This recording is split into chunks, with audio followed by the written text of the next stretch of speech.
Hey everybody, welcome to the Mythariverse Podcast. I am Jonah Jackson and I am here with the founder of Mythari, Will Miranne.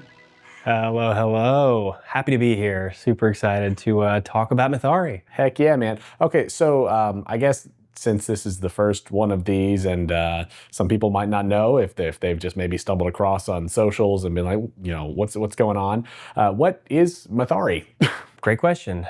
I guess, first initial thought for Mythari was to be an ecosystem for artists and creators in the fantasy, sci-fi, and tabletop communities. And that begins with an artist marketplace. And so essentially at this point in time, what Mythari is a place for artists in the fantasy, sci-fi, and tabletop communities to manage their artwork, their commissions. We'll get more into that as we go, but that's what Mythari is, an ecosystem for artists and creators. Cool. So it's a place for artists to have a marketplace. So are they selling art that they've already made, or are they taking commissions? Is it both? Like, what's the gist here? Both. Artists are able to take art that they have already created beforehand and sell it on our site. They can also manage their commissions on our site. So it goes both ways. One of the big things that we wanted to do with Mythari was to offer this flexibility for artists so that they could say, post a piece of art that they already created at some other time. They want to just passively sell this art so that somebody can instantly download it, purchase it right then and there. They can use whatever rights that they want to offer, the artist can. And while their art is sitting there being purchased, they can manage their commissions. Sleeping money while they're making their commissions. It's passive income.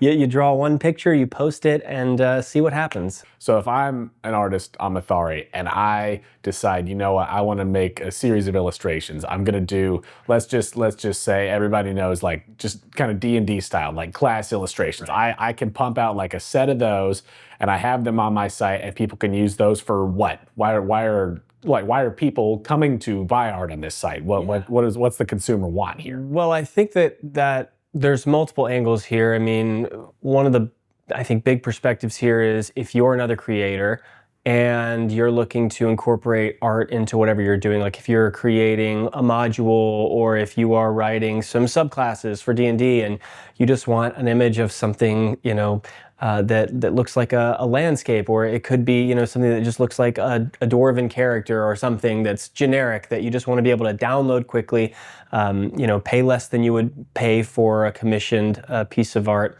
And get commercial license for it. And so you'd be able to, on Mythari's site, you'd be able to search for art that is that artists have labeled for commercial use, and you'd be able to search as well just by whatever kind of image that you're looking for. The other option is just more in general, if you're just looking for an image that inspires you for some character that you want to play, or I think that really being able to download a piece of art that already has been made. That's something that people are doing all of the time on Adobe stock images, and most of the time, a lot of the time those images are AI, and so we're trying to fight against that and support artists as well.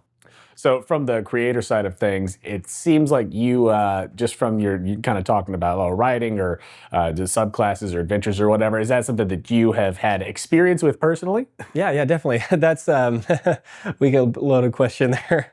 That I come from that side of things, actually. So I come from the side of being a writer and creating content on that end of the spectrum, and that was one of the first times I really encountered this issue was when I was creating some content, some third-party content, exactly the example that I used, where I was trying to find a piece of art to use for some subclasses I was creating, for some adventures that I was writing, and running into the issue of every piece of art I find is AI. Or it's like the same 10 images of a wizard that everybody else in the world has access to on whatever, royalty-free site. Exactly. And I've used like Adobe stock images before. Like there are some images on there that are, not AI, but to your exact point, there's like 15. And everybody's using them.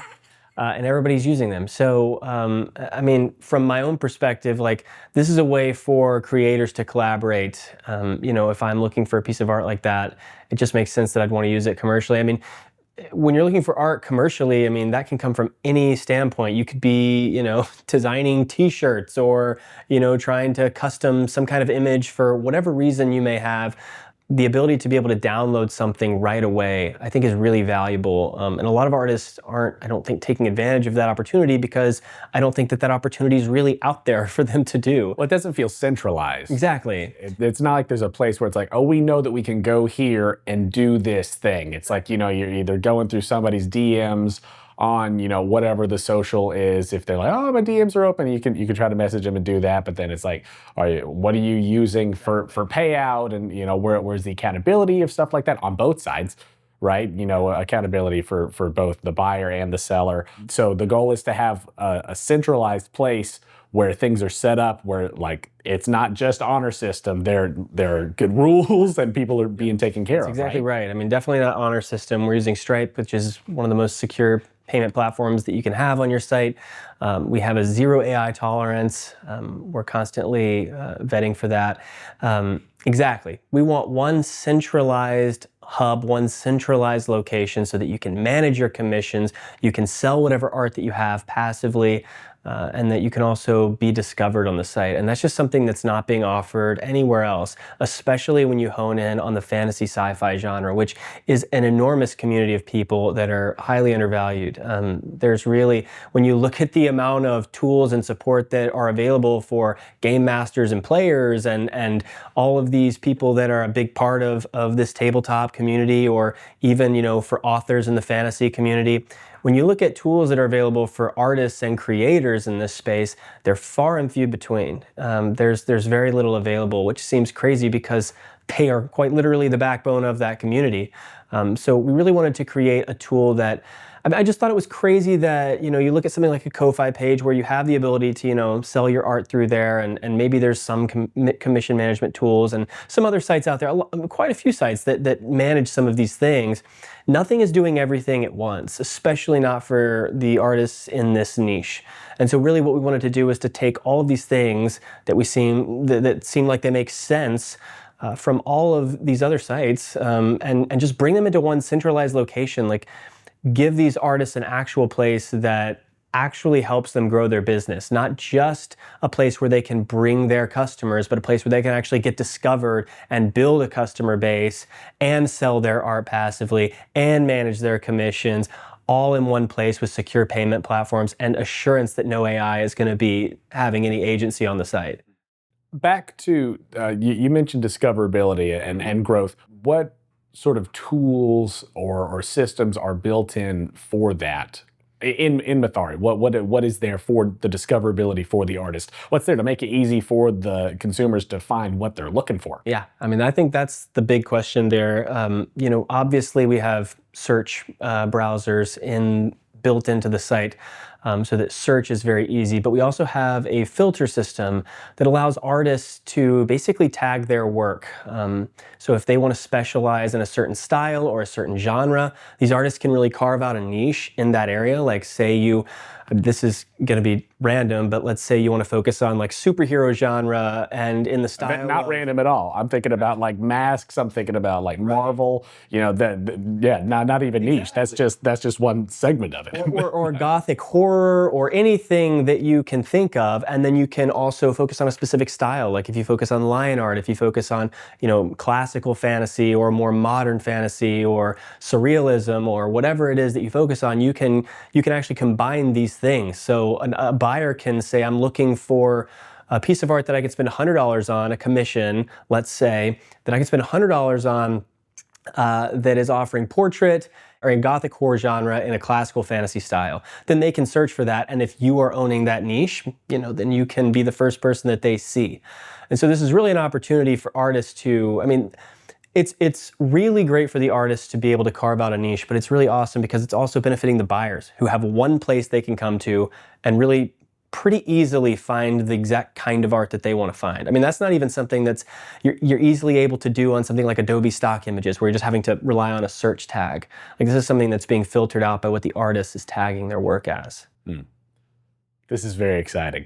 We're going to talk more. We're going to talk a lot more about a lot more things with Mythari, but that is where we will stop this first episode of the Mythariverse podcast. Thank you all so much, and tune in, subscribe, or however we're doing this. So what are we doing? We'll podcast RSS feed. Yep, we'll do the RSS feed. It'll be on. We'll get it out on Spotify. It'll be on the Mythari site. Subscribe. Do all the things. And before you leave, don't forget to subscribe to this podcast. We are the Mythariverse Podcast. And be sure to follow us on TikTok and Instagram. Our handles are @Mythariverse. And follow us on YouTube. We are Mythariverse. And we would love for you to join our ecosystem.